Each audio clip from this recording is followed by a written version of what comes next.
then with this trade-off also comes the question of governance and also the regulations around AI. If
barriers there or not? I mean, the way I see it is that with Gemini, ChatGPT being free for Indians, if you're with particular subscribers, with particular mobile operators, there is already market diffusion. So the one and these are very powerful global platforms with that can do vertical integration. One ray of hope in all of this seems to be open source AI. Uh, Great, thank you for joining us. One ray of hope is open source AI as a means of addressing competition in the space, and governments are also concerned about dominance in AI, as well as the control of the supply chain. Uh, uh, the sovereignty conversations that we were having about digital about 3 or 4 years ago have now expanded and become even more important in case of AI. We have a great panel over here. I'm not going to introduce the panel because you can see the names. And I'm going to start with you, Mark. I know you weren't expecting that, but I'm just curious about does open source AI solve a problem of competition? Does it address sovereign dependency? If it does, how does it do that? And I want this to be the baseline of the conversation because I think for many people, they don't understand the importance of open source and the importance of the open web. And that's something that you're deeply involved in, deeply steeped in for decades now. Uh-oh, I'm that old. Well, thank you for joining us, and thank you, Nigel, for agreeing to host the panel. I guess I do start with that premise that if we care about sovereignty, and I do as an individual, as somebody who runs a tech company and organization, and also as a Canadian in my own country, I care about sovereignty and how technology relates to it. And one of the challenges, and I think opportunities, in the fact that sovereignty is such a big topic at this event, the challenge is, I think, you ask 10 people what sovereignty means, you're going to get 11 answers. And really, I think we're working through the question of what is it that we want. And I think at the heart of it, it really is control over our own destiny at that individual level, at that organizational level, at a national level. And being in a world where technology is really centralizing even more than it did in the previous era of the web, that makes it harder to imagine how we have control. Because it's centralizing in a few, not only countries, but even just regions of particular countries. And if we want to have sort of economic control over how our societies use technology, that centralization actually is really a barrier, a threat to sovereignty. And so that's where the open web and open source really are quite interesting, is at the heart of the open web, and Mozilla obviously has been a champion of the open web forever, and the idea of open source is that anybody anywhere can create anything on their own terms and keep it for themselves. And of course there's problems with that too, but at the heart of it, it is really designed, and almost the definition of creating technology in a way that allows you to have a better chance at sovereignty. And I say that phrasing quite specifically because it's not really the technology that matters in sovereignty, but the way that we make the technology does matter in terms of us being able to take control and have agency for ourselves. So maybe I'll just say a little bit in the context of AI and then pass it back to the other panelists. Why does sort of this value of openness, that I can take a piece of technology, use it on my own terms, own it for myself, even if somebody else created it, I can study it, I can transform it. Why does that matter and how does it matter in the context of AI? Pretty much the same way, but it is more complicated because we're not in software economics. We're not in a world where I can just download Linux and everything just works on a PC. We need much more powerful hardware. We need energy. We need stuff that takes a lot of money to train because of the hardware and the energy and the expertise. But what open source does, or what it can do in AI, and we're starting to see, is allow us to share in covering some of those costs, leverage what other people have built already and take it further.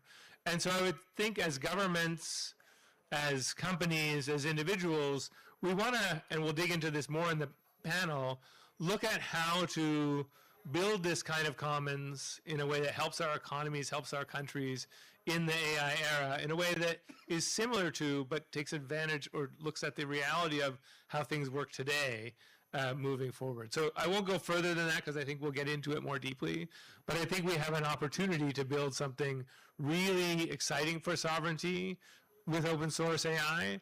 And I think we have real risks with the level of centralization, both in terms of regions and companies that we face right now. I'm going to move to Labu. I wanted to just get a sense.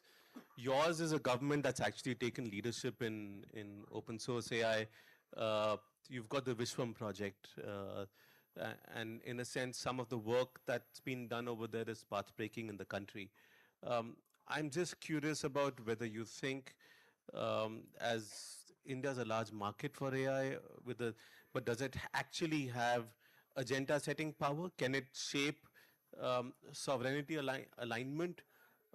Is there room for deployment of sovereign AI in the country, or are we merely a market for large platforms?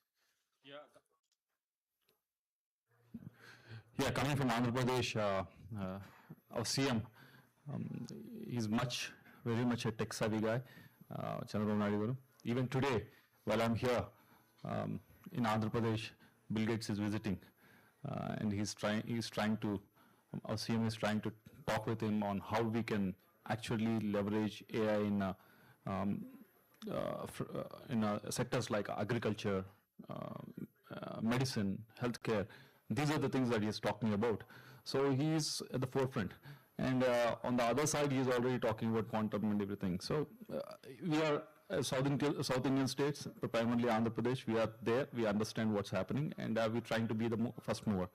But at the same time, where are we as a country? There are two ways to go. One, what happened with the software industry.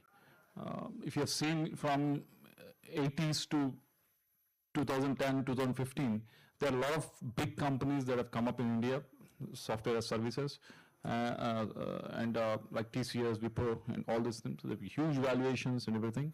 But if you have asked them, what are the products that you have developed? They haven't. It's more about servicing the other country products from the other countries.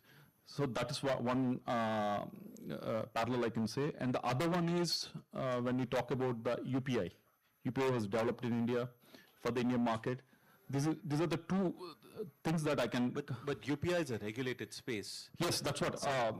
There's a regulatory advantage over here. Yeah, How does this play out in AI? That's exactly. If these are the two examples that I can quote here. One is the software where we are servicing. On the other side, you have EPI, which is very much regulated. I think we need to find good, play both of these things going forward, rather than just going on one thing and leaving the other way. So going forward, I think we need to have, if you're talking about AI sovereignty and everything, after what happened in the last 1 year, what we have seen with the trade wars and how where we reached right now with various trade deals, I think India is producing enough data, enough tokens, people are producing enough tokens in India. I think we need to, going forward, we need to have our own LLMs. But at the same time, we should be very lightly regulated, don't say that I'm going to regulate everything like what China is doing. We have to be lightly regulated, maybe give few of the sectors to be regulated like healthcare, education, those things, but rest of it to be lightly regulated so that the foreign companies also can come and actually, use this data, create the algorithms, LLMs and everything, but at the same time give that sort of encouragement for the private players in India also to actually go and play around that. So I think we need to have both of these things going rather than have too much regulation, too much of open AI. We need to find a balance in these two things going forward. Mark, wanted to get a sense from you about you've argued that open source can be a key avenue for sovereign AI, but it's not a guarantee.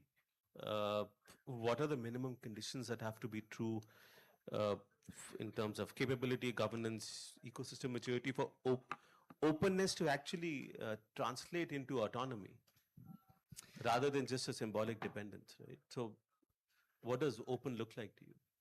Thanks for the question, and it's great to be here with this audience. I like how Mark Sermon framed the approach, which is open source gives a better chance at sovereignty and control.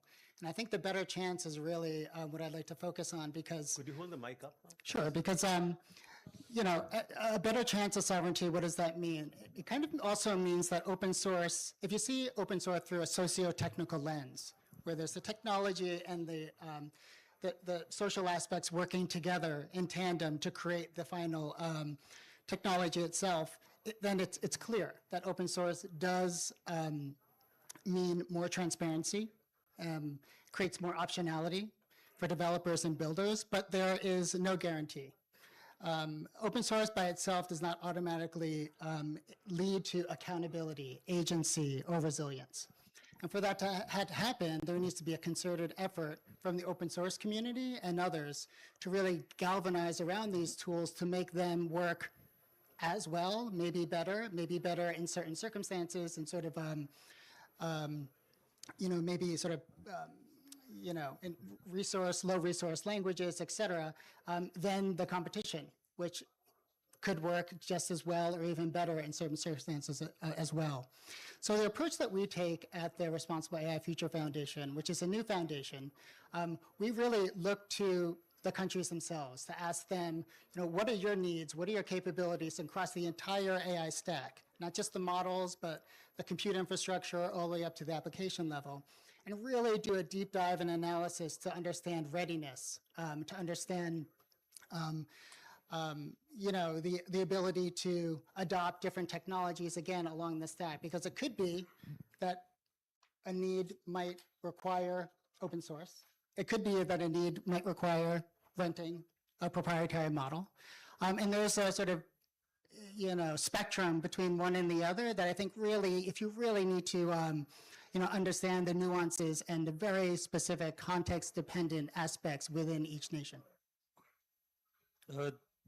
Joel, should countries choose sovereign AI or should they choose open source AI to deliver on sovereignty? Because we've seen over the last few days, and there's a big launch planned, I think, for later today.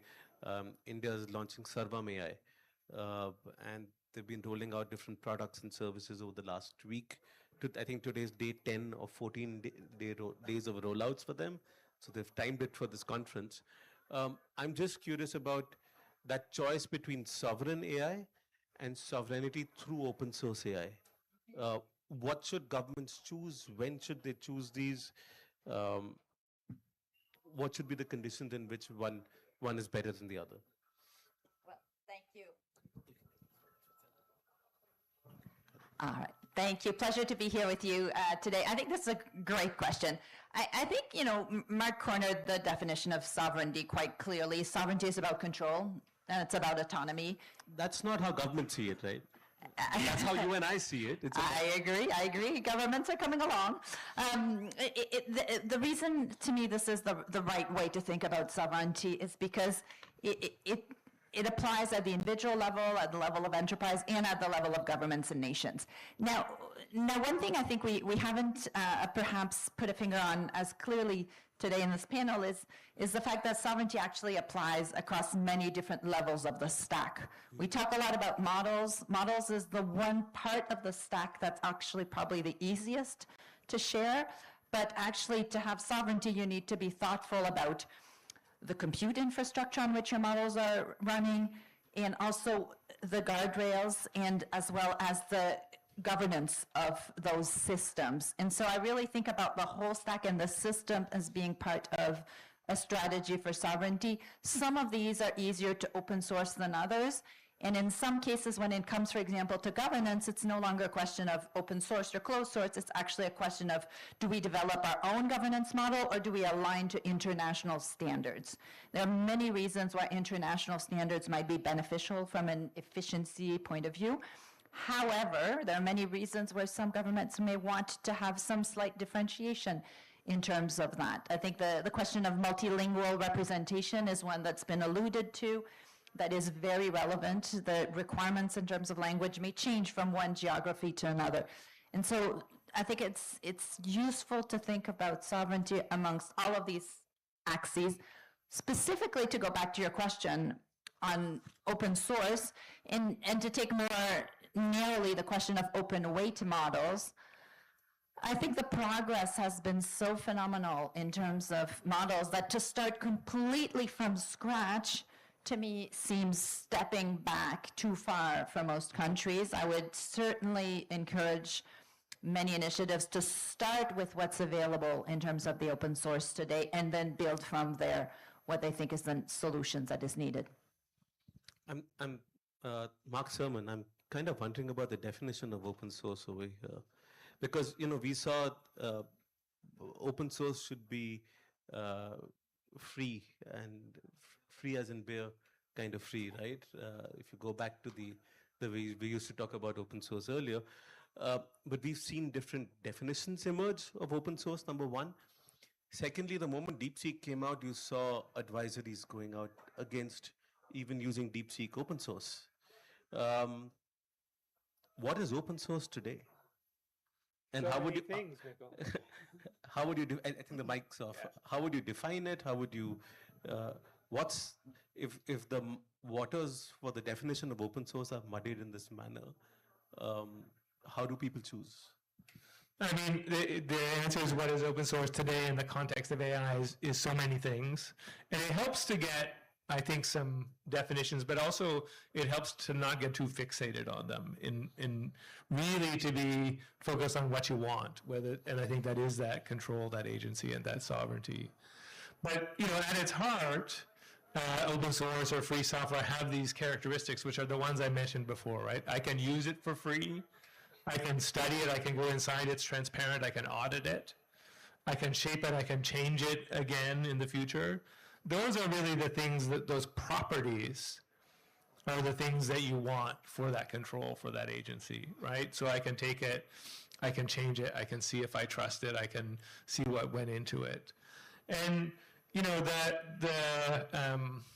old thing that Nicola was talking about from the free software world was a kind of joke from the free software people about stuff that was really kind of fake open source, and that was there's two kinds of freedom: free as in beer and free as in speech. And it matters because I think something that is just free beer is very attractive, but doesn't actually give you those qualities, especially the ability to to kind of look inside of it, to have transparency, to study, to change it. And that's a bit of the challenge with, and I think it's the challenge we have with the technology, but to get to this spot, but it's a challenge we have with things, whether it's, what OpenAI does with GPT-OSS, or what Alibaba does with Qwen, or any of these open weight models. They lean towards the free beer end of the spectrum, in that we don't know what went into the pre-training. There's still a big black box there. It doesn't mean we shouldn't use them, and we do, and I think starting from scratch on top of those things makes sense. But I think we do want to, in all parts of the stack, encourage ourselves and push ourselves to really have that full open source free speech version of it. If we can get to fully performant models where we can see what were the ingredients, what went into the pre-training, if there are ways we can see what some of the check points are so we can take it in different directions. And I think that will actually just happen naturally in the market. There's people like AI2 in Seattle that are kind of in that direction of more fully, truly open source models. They're not as performant yet, but I think that is just a matter of time. So to me, to go back, and then I think you need that same kind of open source across the stack in other technological components. That's different than the governance components. But whether that is looking at ways open source that we can use compute differently. It's probably not open source chips.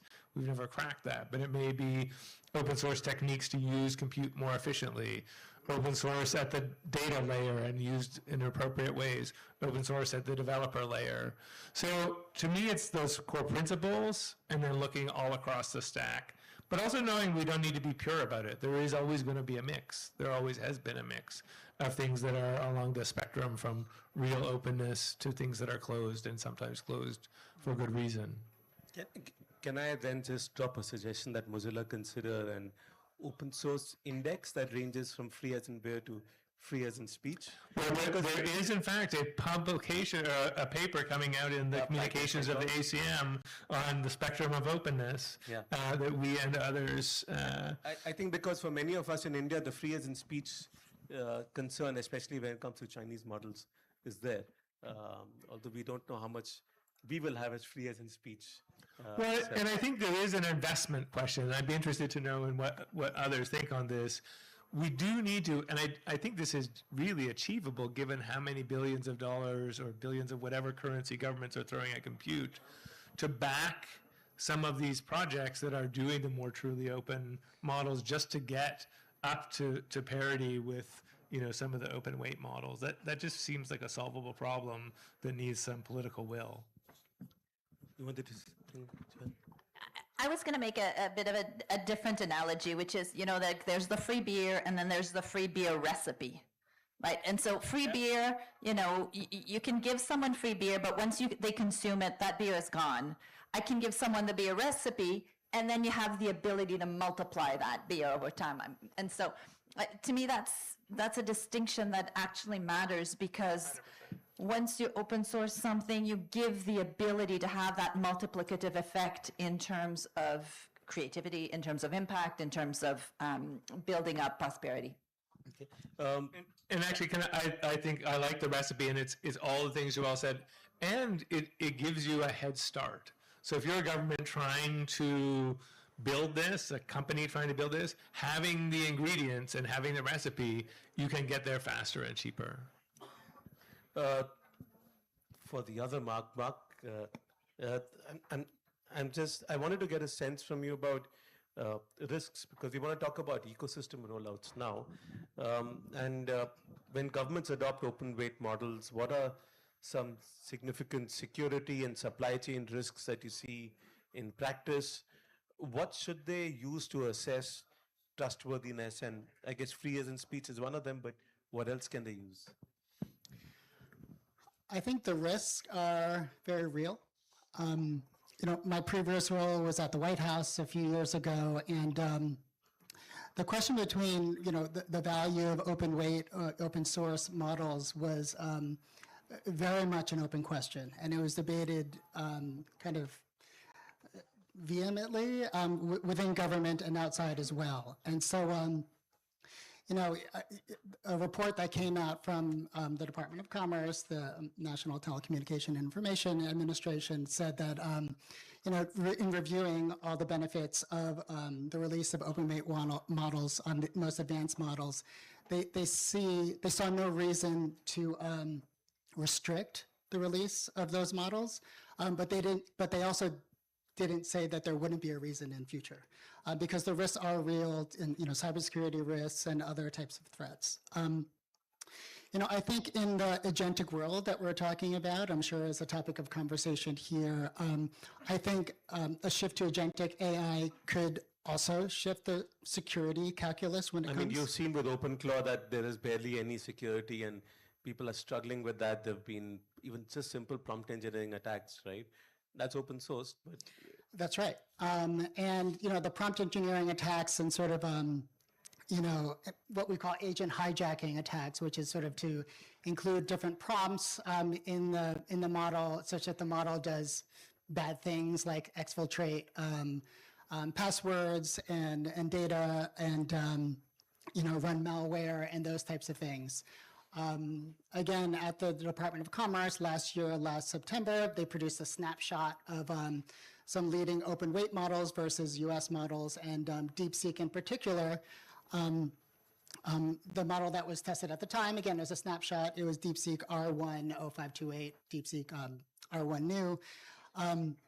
On average, it was 12 times more likely than the evaluated US frontier models to follow malicious instructions designed to do those sort of bad things. Again, we need a concerted effort. Well, let me just say that report took hours and hours and weeks of sort of PhD and engineering time. And that is a capacity that not many countries really have.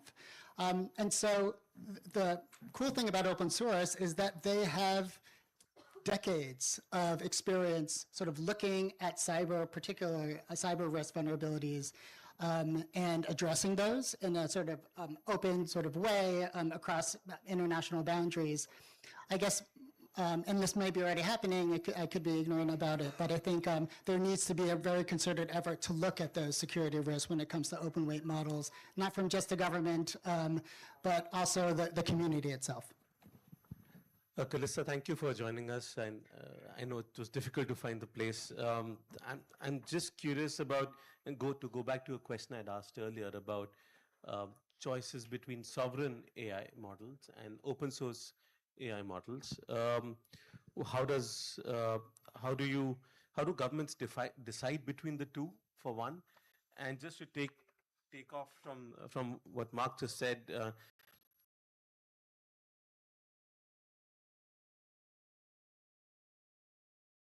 just curious about what kind of infrastructure decisions, cloud contract decisions, model dependencies, tooling decisions do governments need to take early in order to deploy AI? Well, thank you first for your patience in still going until I got here. I did get to ride in a tuk-tuk on my way here after circling and finding a gate open. This is the price I pay for being on too many things back to back. So my apologies, but thank you. So I look after sovereign AI for nations globally and get to talk to a lot of countries about the decisions that they're making. And when they think about these decisions, they're looking at their overarching AI strategy, not just one component. And what brings me a lot of hope is they're looking at the long game. They're not looking at the first release or the first implementation, and they're not looking just at hardware or the applications. They're looking at the entire stack in between. So that's, the hardware, the foundational models, and all of the infrastructure that goes into building those great applications. And I think the great leveler that we've seen for decades has been open source, right? And for a century before that has been open standards, right? We've seen standards come about, at least for 100 years. So in since hardware. you're talking to governments, what are they afraid of? What are they afraid Yeah. of? Well, there's a lot of doom and gloom. Trust me, there's a lot of doom and gloom and misconceptions as well. And I think, when it comes to, proprietary or open or sovereign open, it isn't an either or debate. It is what can you build that is going to bring you the most capacity building internally to your country, where countries are looking to strengthen their intellectual as well as financial capacity for economic growth. That's why they're doing AI in the first place. No one is saying, hey, I want an AI strategy so I can go build a data center. That is never the goal. So I'm saying that's on the positive side of things, right? They have this growth, there's some amount of intelligence that comes into the mix, optimization of tasks. What are they afraid of from a geopolitical perspective today? What's driving them towards sovereign AI? What's driving them towards open source AI? What's creating the demand? Because they can choose between proprietary models and open source models right now. Yeah. And that will solve the problem that you're talking about. Right. But what's the fear? Right. So there are a few ways of first defining sovereign, right? So sovereignty could be in the hardware side where you're looking at supply lines, right? And if you're constraining your supply side on the hardware end, you're thinking about geopolitical concerns. If you're thinking about sovereignty with the software stack, you're thinking about nefarious, use or, influence, as you've been describing. And if you're thinking about sovereignty from the economic standpoint, you're thinking about your own workforce, your own citizens and companies' ability to continue to innovate as well as compete in a global market. So if you're looking at all these things at the same time, you're looking to invest as locally as possible for that economic argument. You're looking to engage as globally as possible, again, for the economic argument, but also for that collaboration point and those standards and open source that can bring you into that global developer community, as well as the confidence and trust and transparency that come with that. So those are actually very big paramount decisions that need to be made early. Now, on the sovereign, do I get to control my own destiny when it comes to models? You can build on top of and around or fine-tune existing open or proprietary models depending on the path that you take, or you can start from zero and build your own. We encourage folks to never start from zero. Someone has been down at least part of that road before. And so I think that as you grapple with all of the pros and cons of these, many countries are realizing that there's a benefit of both ends. Labu, you represent a government, a state government. What are your existential challenges? What are you afraid of right now Regarding? regarding the deployment, like that push towards deploying AI, sovereign AI? So there's a positive side to it, but are there things that perhaps you're unsure of? Are there things that, in terms of what to deploy, how to deploy, what are the risks? What are some of the questions that you're considering inside the government before you take a decision? As I mentioned earlier, at least in the last 1 year or so, what we realized, sitting in not just at the state level, but at the as a member of parliament sitting in the Lok Sabha also, what we realized was not just in the AA level, but in every level, where are our choke points?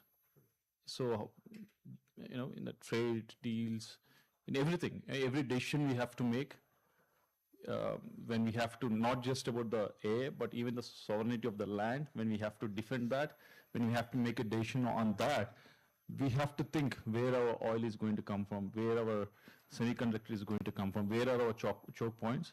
When you have that at the back of your head, so going forward, as she said just now, there are different levels at which we need to maintain our sovereignty. That's what we think about it. Either at the hardware level, we need to have that. We have talking about chips, we're talking about GPUs. We can't completely depend on some company outside of India and expect it to be like that. And you have seen what we have faced 6 months back or 8 months back when there was a restriction for a very brief moment of time. Correct. That semiconductors can't go into this country. The latest GPUs can't go into India. When you listen to those, obviously there will be red flags. I'm going to move to Joel, because what should governments build for themselves? What should they enable? What should they avoid owning altogether? What are the decisions that they need to take, and why?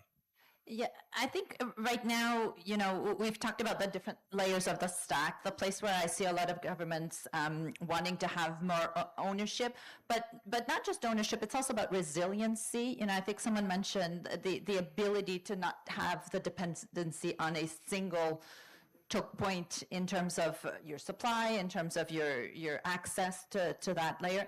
A lot of it is on the physical infrastructure, the ability to build data centers on their own land where they can have protection of the data locally. I would say that's probably number one. Number two is probably on the governance side. So the ability to decide in terms of security protocols, in terms of transparency, in terms of ability to audit the AI systems, that's the second place where I see governments having the most sovereignty. I would say the model layer is the one that is the easiest to circulate. And so at the model layer, rather than necessarily always build their own, what they're interested in is having optionality, not having dependency on just one model provider, because the changes are so fast. you have to be able to sort of flip on a dime which model you are using based on some of the latest advancements. You don't do that with a data center, and you certainly don't do that with regulation either. So the model layer is the one that is probably the one that has the most ability to change quickly in reaction to progress. Where all in the stack do they need to preserve exit options? I would say data and model is probably the biggest one. And exit option, comes in different flavors.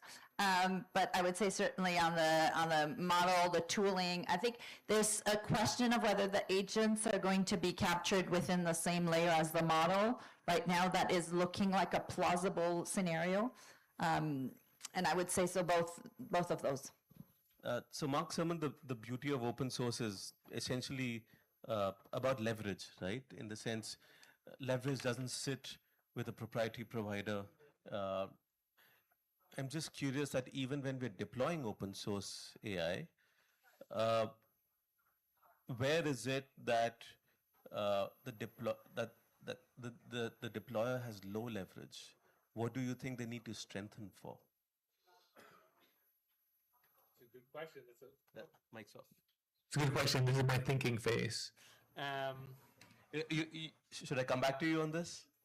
No, I mean, if somebody else has a good answer to that, but I think it's an interesting question of where they have low leverage. I guess maybe it'll get to a piece I wanted to build on top of Joelle's in terms of where government should be, focused.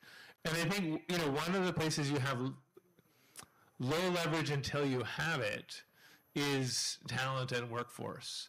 And so I think a key piece, and we tend to talk about these kind of almost physical or tangible digital parts of the stack. So I either do or don't have those chips and those data centers on my territory or the electricity for that. And I need to have those so that I have leverage, and I can or can't switch off the models, and you can. And I think building technologies at an orchestration or developer layer that let you switch and have hybridity and have the ability to change is really important to have optionality. You need people, though, to run this stuff. I mean, in some ways, in some areas, less and less, but I think we are always going to need talented people. And it's not surprising that you see, whether it is OpenAI or Microsoft or Cohere or any company in this space, building more and more forward deployed engineer programs or ways to embed technologists inside of companies, because you need people. And I would say, if you're relying on the talent from another country or outsourcing to talent from other companies to do everything you're doing, you're not building your own leverage and your own capacity. And I would say one of the things open source offers you is a way for companies in your country to be able to have a leapfrog, have something to offer into their own market without having to do all the R&D themselves. And one of the things I push governments on is look to your startups that could be the providers instead of you going to Microsoft, going to Palantir, going to OpenAI, and get them to come in and be forward deployed engineers in your government. Build up those startups that can be that capacity, because that's a way you can keep leverage. And if you don't, if you just outsource it to other countries and never build that capacity internally, you really don't have any leverage. Mark, if a country can't build their own, is deploying, what realistic, where do they have leverage in terms of what can they do to still preserve sovereignty, whether it is in terms of resources? What do you think they should do, to preserve sovereignty? Well, a really flip answer would be I would work with those countries to find out exactly what they would want to do rather than me telling them. But just to give an answer here to sort of give a framework, I think an honest answer is something like an acknowledgement that for many, maybe even most countries, the goal is not to eliminate all dependencies and be fully in control. For many countries, particularly in the Global South, which our foundation, the Responsible AI Future Foundation, works, almost exclusively, it's likely an impossibility. And so, the questions about how to manage both the risks and opportunities strategically, where to diversify where possible, where domestic, building a domestic capacity matters and matters most, and where to avoid single points of failure, those types of things. I think those are the questions to ask. And if I could just lay out a kind of a hypothesis, I think there's a certain paradox around sovereign AI approaches, which makes international partnerships even more important and strategic. By this I mean, if you take the sort of supposition that we can't eliminate all dependencies, and it's likely that each country is going to have to evaluate their dependencies across each layer of the AI stack. Approaching that systematically might mean that maybe using an open source model is the right approach, or maybe a proprietary model is right for this particular context or this particular industry or even the sector. Maybe that means choosing a regional data center rather than a transatlantic one. Maybe that's finding some type of leverage to make their existing contracts more equitable and those relationships. And so this paradox that this paradox means that there's a chance to be more mutually beneficial and interdependent through these partnerships rather than going it alone. Callista, just wanted to get a sense about what is it that governments today could commit to over the next 12 to 24 months about doing with sovereign AI or open source AI for sovereignty. What do you think are the next steps to take? I think the best. Mike's off. Sorry about that. I think for every one of us, it's been articulating the strength in growing your own intellectual capacity, your own technical capacity. Nothing is happening in our tech space without collaboration.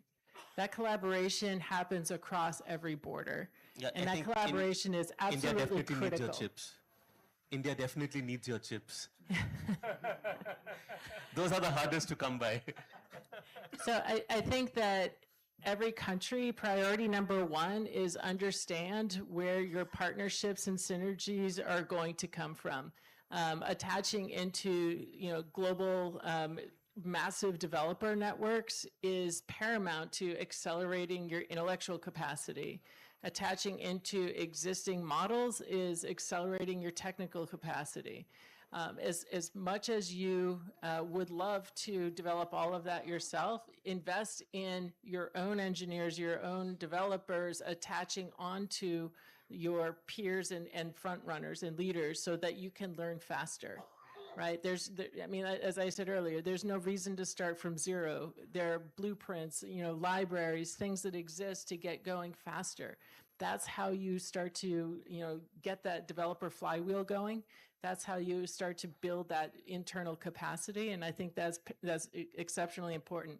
As a nation, don't start with like 50 things you're going to do in the next 3 months. Start with like a few, right? Like less than 5, maybe 2, and go from there, right? Get really good at those and then build from there. And you'll start to notice you're, creating and fostering innovation within your country that can start the cadre of startups that are going to continue to fuel that ecosystem.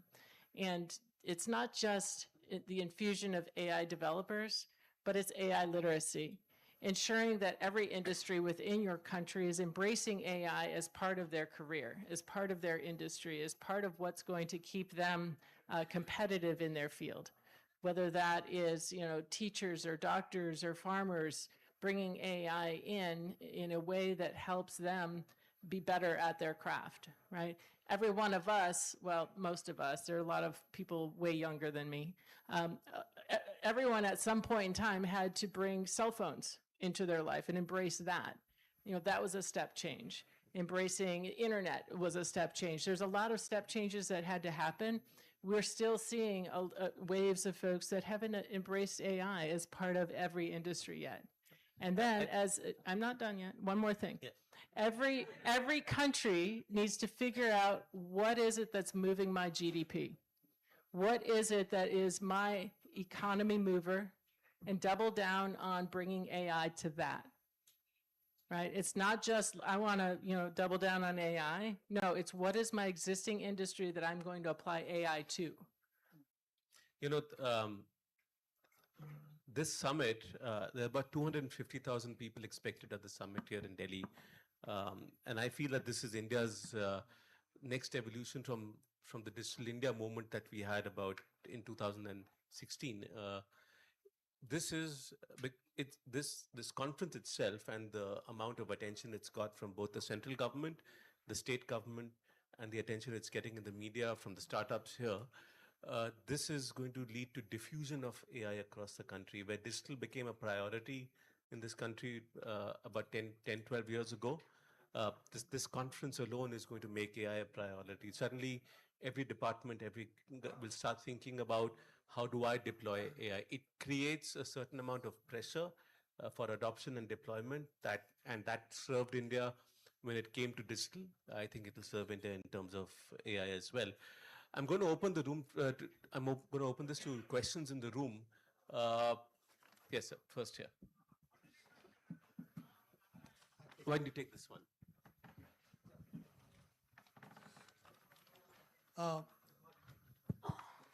I have a fundamental question, that I'm trying to address, because a lot of innovations that have happened in the history of mankind is led by the markets, right? And by the time society catches up and governments catch up, I think things are in a very advanced stage of development. This is happening with data. This has happened with natural resources. We may see it with water. We will see it soon in the space, right? So do you see at any point of time where possibly civil societies and governments and industries sitting together and devising this? Because that takes away a lot of this challenge around open source sovereignty. Open question. Anyone you want? You want the government go first?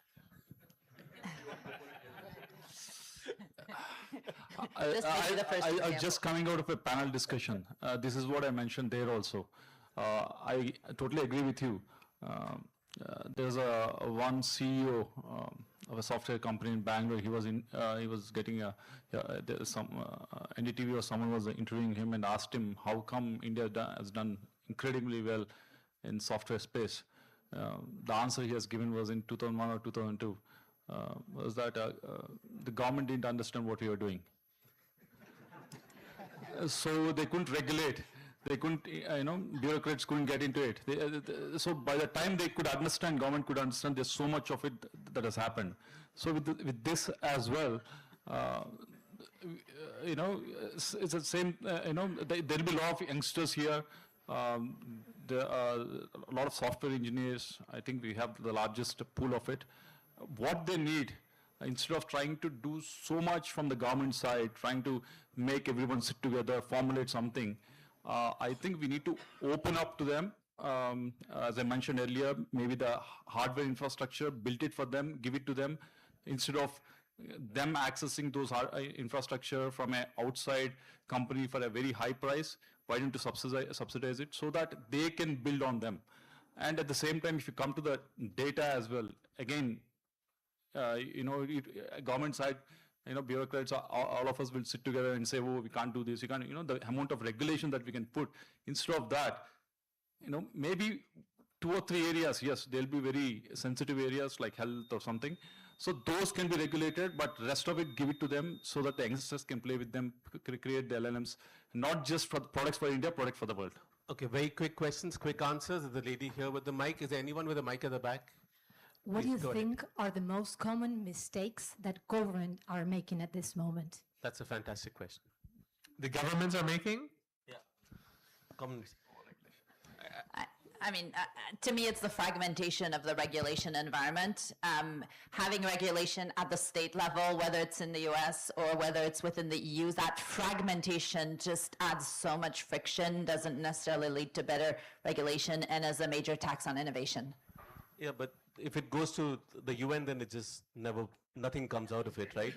maybe standards bodies. The UN is where regulations go to die. Can I Standards just, bodies, but let me, I'll give you my quick answer, which is I really think underinvesting in talent in their own countries and buying from talent in their own countries, the technology I think is going to take care of itself. They're investing in data centers and chips needed, but really invest in your own companies who are going to deliver things in your country. Buying is a I great just, idea. I want to like just kind of pile on with the regulation thing. It's the secondary effect of regulation that worries me. If you overregulate and stifle innovation, that talent leaves, right? That's called brain drain. You want your most talented startups leaving your country and going and starting their fabulous businesses somewhere else? Overregulate. That's a surefire way to push them out. We have 8 minutes left. Somebody with a mic. Good evening, gentlemen. Next question is going to be at the back because there are a bunch of people there. Okay. I can't prioritize. I want to ask the question about sovereignty of AI. There are two concerns about AI.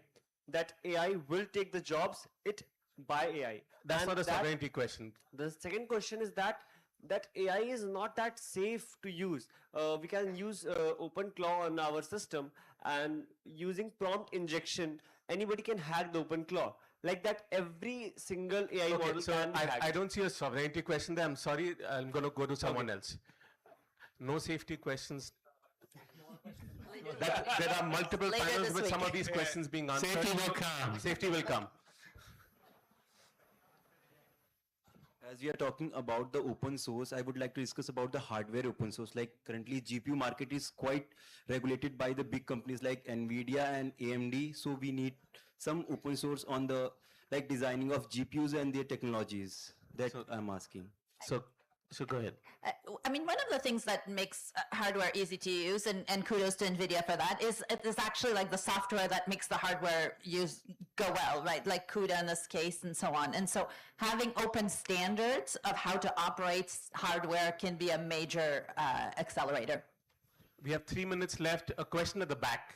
At the back, somebody. Okay, that gentleman standing there, he's been raising his hand for a while. Short question, short my answers, question is please. to Mr. Redmond. So I worked in the GenAI systems in the particularly heavy machinery industries. So my question is related to the edge AI, like in the heavy equipments like autonomous haul trucks. Real-time inference is very crucial. So my question is, like, NVIDIA working on the on-edge training, or is this like centralized retraining or adaptive training, kind of that? So I'm going to allow that very quick answer because that's not a sovereignty question. But go ahead. Yeah, my answer is I don't know. She doesn't know. Okay. Yeah, Who I else? don't work on You want to that get part. as many Give you a questions in? very There's a gentleman there. Just pass the mic to him. Right there. Yeah. Go. Good afternoon, sir. Good afternoon, ma'am. I have a simple question. I am from the health sector. Mic up, please. Yeah. I want to know about how do we conceptualize about sovereignty in health sector? Sovereignty in health. I'm not going to talk about privacy here. No, I mean, I think that, well, there is a privacy piece. I would use some of the same criteria as before, is that those people accountable and responsible for the health system have that control and agency over the technology, that whether that means I'm a hospital or a doctor or somebody in the government responsible for healthcare, I'm procuring, designing, managing technology, governing technology in a way that I control it, and it can't be just the rug pulled from somewhere else or the data be exploited from somewhere else. So I think those same ideas of control and agency matter. And for me as an individual patient, I would also want to apply those things. Mark, can I also ask you to address the previous question on open source hardware? It's tricky. Okay. Who has the mic? Yeah, 1 minute left, right? Who has the mic? Mic, come on. Pass it on to someone, ask a question. I can't. One last question. I want to get as many people in this conversation. It's a Mozilla panel, so we need to bring, this is community here. So I'm a software engineer. I use coding Mic up. models every day. So we can see the trend has been that the state-of-the-art coding models have always been the ones that are regulated by the companies, like that are privatized models. Always SOTA is much ahead of the open sourced, open-weighted models, not even the ones that we have the pre-training info about. So how do we tackle that? How do we make sure that AGI comes comes through open source, through like the open, through the beer recipe kind of way, instead of the beer kind The of. scientist should answer. We have AGI in the room now. Go ahead. I mean, two quick comments. One, I think the gap between closed and open has been diminishing. There's a lot of analysis that shows that. Secondly, and having open sourced many models in the past or shared open weight models, in many cases, you share a model with hundreds of billions of parameter. That one gets a handful of download. You share a model that has like 1 billion parameter or less. That's the one that gets all the downloads. So the definition of frontier actually is something that is multidimensional, and a lot of the power sits in sharing openly much more efficient models. Great. Thank you all for joining us, and I'd like to thank the Government of India for bringing the AI Summit to this country. It's great that we are having these conversations here. Thank you, Nigel, for hosting. Thank you. Thank you, Noel. Thank you, fellow panelists. We always stand here for a group photograph. Oh, we need a group photograph? Yeah. Do we need to squish in or we good?